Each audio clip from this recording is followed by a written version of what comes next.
Halo, kami dari kelompok 9 akan mempresentasikan materi mengenai jenis-jenis pendekatan dalam pembelajaran.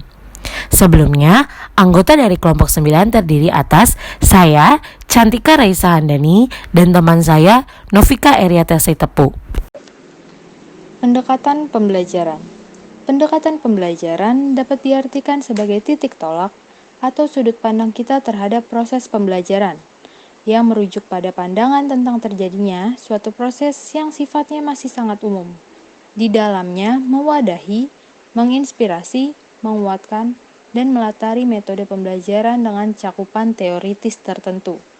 Pendekatan dalam pembelajaran secara garis besar dibagi menjadi dua jenis, yaitu teacher-centered approach atau yang berpusat pada guru dan student-centered approach atau yang berpusat pada siswa. Yang pertama, ada pendekatan yang berpusat pada guru. Pada pendekatan ini, pembelajaran berpusat pada guru sebagai seorang ahli yang memegang kontrol selama proses pembelajaran dalam aspek organisasi, materi, dan waktu. Guru bertindak sebagai pakar yang mengutarakan pengalamannya sehingga menstimulus perkembangan siswa.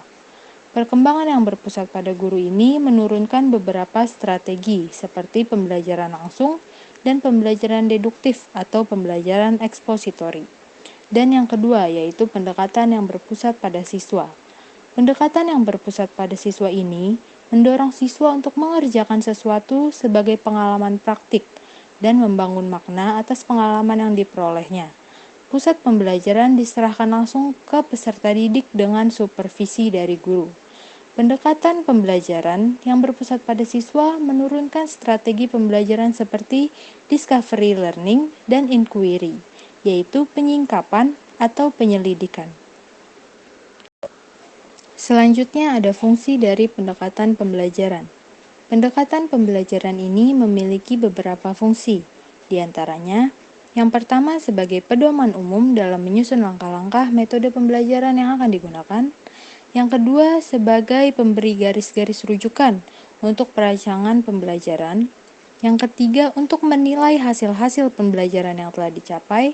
Yang keempat, untuk mendiagnosis masalah-masalah belajar yang timbul. Dan yang terakhir, untuk menilai hasil penelitian dan pengembangan yang telah dilaksanakan. Selanjutnya, kita akan membahas macam-macam pendekatan pembelajaran. Yang pertama, ada pendekatan kontekstual. Pendekatan ini merupakan konsep belajar yang membantu guru mengaitkan antara materi yang diajarkan dengan situasi dunia nyata. Pendekatan ini mendorong peserta didik membuat hubungan antara pengetahuan yang dimilikinya dengan penerapannya dalam kehidupan mereka sebagai anggota keluarga dan masyarakat di lingkungan sekitar. Dalam pendekatan pembelajaran ini terdapat 5 bentuk belajar. Yang pertama, mengaitkan, yang kedua mengalami, yang ketiga menerapkan, yang keempat kerjasama, dan yang terakhir mentransfer. Ada juga beberapa hal yang perlu diperhatikan dalam pendekatan kontekstual tersebut. Yang pertama, guru yang berwawasan. Yang kedua, materi dalam pembelajaran harus diperhatikan lebih lagi. Yang ketiga, strategi, metode, dan juga teknik belajar dalam mengajar. Yang kedua, pendekatan konstruktivisme. Pendekatan ini merupakan pendekatan dalam pembelajaran yang lebih menekankan pada tingkat kreativitas peserta didik dalam menyalurkan ide-ide baru yang dapat diperlukan bagi pengembangan diri peserta didik yang didasarkan pada pengetahuan. Yang ketiga, pendekatan deduktif. Pendekatan ini merupakan pendekatan yang menggunakan logika untuk menarik satu atau lebih kesimpulan yang ada. Yang keempat, pendekatan induktif. Pendekatan ini merupakan pendekatan yang menyimpulkan permasalahan dari hal-hal yang bersifat khusus. Yang kelima, pendekatan konsep. Pendekatan ini merupakan pendekatan yang mengarahkan peserta didik menguasai konsep secara benar dengan tujuan agar tidak terjadi kesalahan konsep. Yang keenam, pendekatan proses. Pendekatan ini merupakan pendekatan pengajaran yang memberikan kesempatan kepada peserta didik untuk menghayati proses penemuan. Yang ketujuh, pendekatan open-ended. Pendekatan ini memberikan masalah terbuka kepada peserta didik. Kegiatan pembelajaran harus mengarah dan membawa peserta didik dalam menjawab masalah dengan banyak cara. Yang terakhir ada pendekatan saintifik. Pendekatan ini merupakan proses pembelajaran yang dirancang sedemikian rupa agar peserta didik secara aktif mengkonstruksi pengetahuan, keterampilan, dan lainnya. Selanjutnya ada pendekatan sains, teknologi, dan masyarakat. Pendekatan ini adalah gabungan antara pendekatan konsep, keterampilan proses, inquiry dan discovery, maupun pendekatan lingkungan.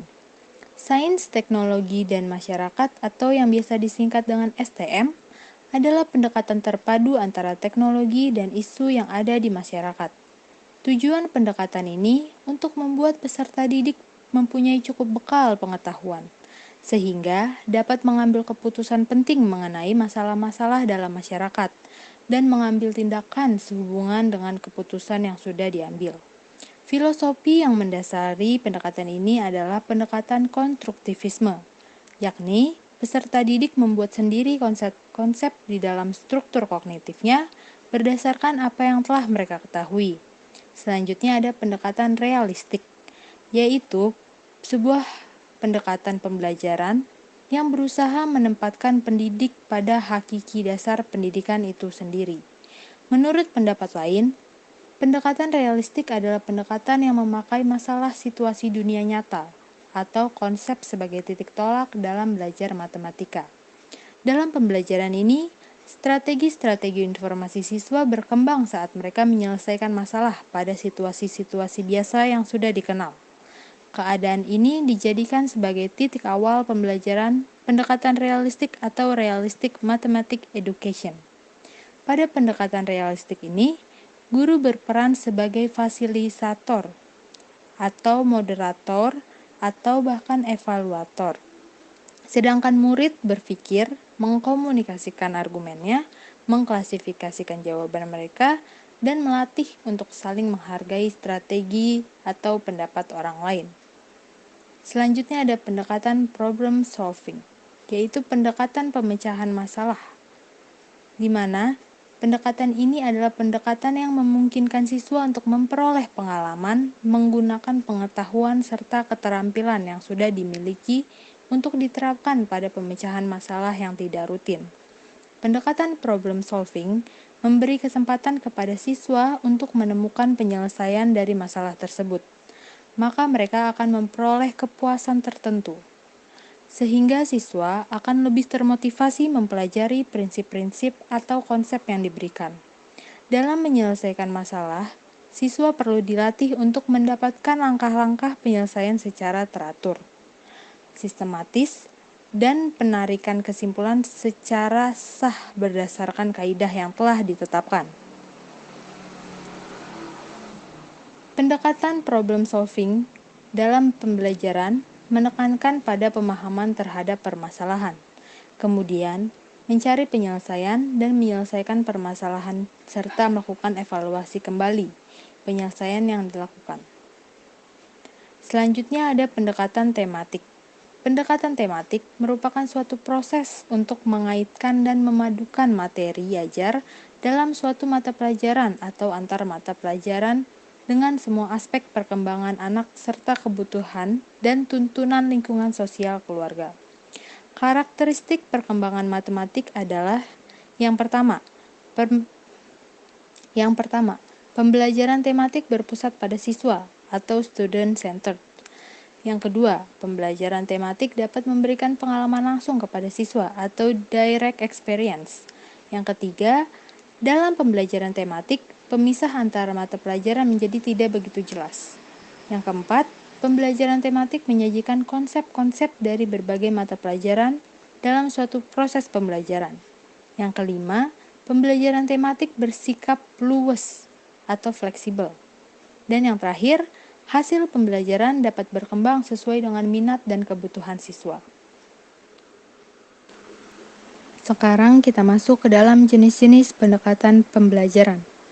Yang pertama ada pendekatan bervariasi, yaitu pendekatan yang dilakukan guru untuk menghadapi permasalahan anak didik yang bervariasi dengan menggunakan variasi teknik pemecahan masalah tersebut.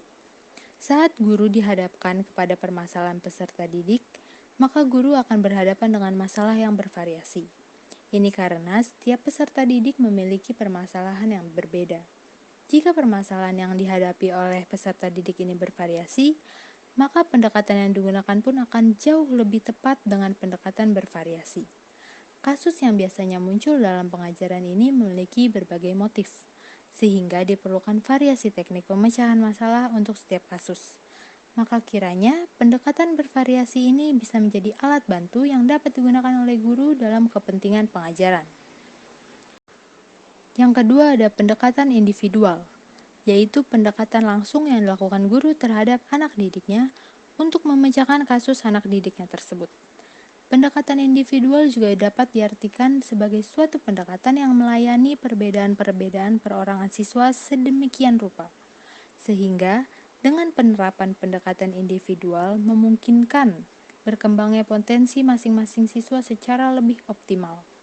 Dasar pemikiran dari pendekatan individual adalah pengakuan terhadap perbedaan individual masing-masing siswa. Selanjutnya ada pendekatan kelompok, yaitu pendekatan yang dilakukan guru dengan tujuan membina dan mengembangkan sikap sosial anak didik serta membina sikap kesetiakawanan sosial. Pendekatan kelompok memang suatu waktu diperlukan dan perlu digunakan untuk membina dan mengembangkan sikap sosial peserta didik. Hal ini disadari bahwa peserta didik adalah sejenis makhluk homo socius, yakni makhluk yang berkecenderungan untuk hidup bersama. Ketika guru akan menggunakan pendekatan kelompok, maka guru harus sudah mempertimbangkan bahwa hal itu tidak bertentangan dengan tujuan, fasilitas pendukung belajar, metode yang akan dipakai sudah dikuasai, dan bahan yang akan diberikan kepada peserta didik memang cocok didekati dengan pendekatan kelompok. Oleh karena itu, pendekatan kelompok tidak bisa dilakukan secara sembarangan, tetapi harus mempertimbangkan hal-hal yang ikut mempengaruhi penggunaannya. Selanjutnya ada pendekatan edukatif. Pendekatan edukatif adalah suatu pendekatan yang digunakan guru terhadap anak didik dengan bernilai pendidikan dengan tujuan untuk mendidik anak didik agar menghargai norma hukum, norma susila, norma moral, norma sosial, dan norma agama.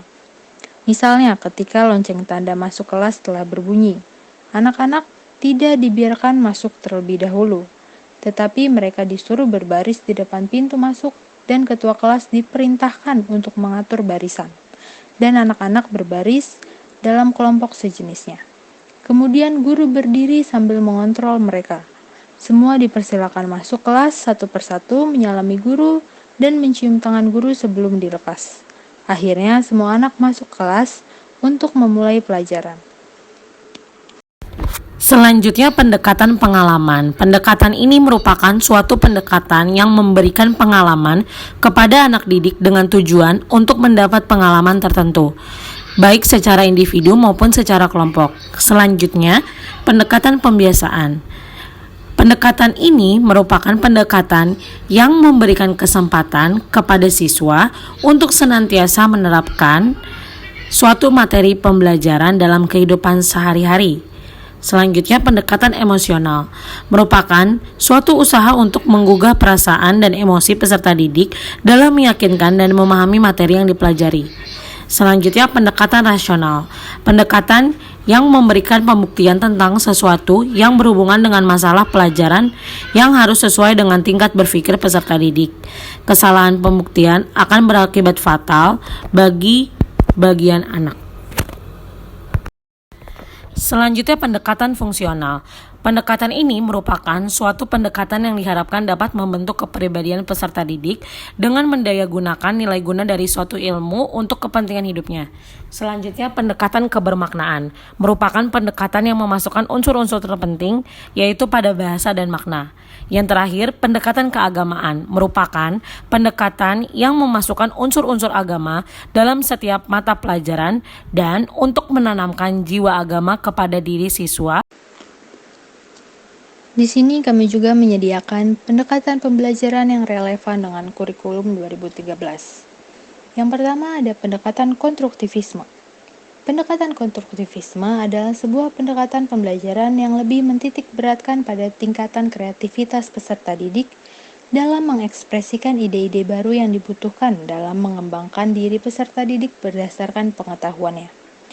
Konstruktivisme sendiri adalah suatu pendekatan terhadap belajar yang berkeyakinan bahwa orang secara aktif membangun atau membuat pengetahuannya sendiri dan realitas ditentukan oleh pengalaman orang itu sendiri. Yang kedua ada pendekatan kontekstual. Pendekatan kontekstual ini merupakan pendekatan pembelajaran yang bertujuan membantu peserta didik dalam memahami pelajaran dengan cara menghubungkan konteks kehidupan mereka sendiri seperti lingkungan sosial dan budaya masyarakat. Pendekatan kontekstual mengasumsikan bahwa secara natural pikiran mencari makna konteks sesuai dengan situasi nyata lingkungan seseorang melalui pencarian hubungan masuk akal dan bermanfaat. Melalui pemanduan materi yang dipelajari dengan pengalaman keseharian siswa akan menghasilkan dasar-dasar pengetahuan yang mendalam. Siswa akan mampu menggunakan pengetahuannya itu untuk menyesuaikan masalah-masalah baru yang belum pernah dihadapinya dengan peningkatan pengalaman dan pengetahuannya. Siswa diharapkan dapat membangun pengetahuan yang akan diterapkan dalam kehidupan sehari-hari dengan memadukan materi pelajaran yang telah diterimanya di sekolah. Yang selanjutnya adalah bermain peran, yaitu usaha untuk memecahkan masalah melalui peragaan, serta langkah-langkah identifikasi masalah, analisis, pemeranan, dan diskusi. Dengan pendekatan pembelajaran melalui bermain peran ini, dapat menimbulkan pengalaman belajar seperti kemampuan kerjasama, komunikatif, dan menginterpretasikan suatu kejadian. Melalui bermain peran, siswa mencoba mengeksplorasi hubungan-hubungan antara manusia dengan cara memperagakan dan mendiskusikannya, sehingga secara bersama-sama para siswa dapat mengeksplorasi perasaan-perasaan, sikap-sikap, nilai-nilai, dan strategi pemecahan masalah. Yang terakhir ada belajar tuntas, yaitu bertujuan agar semua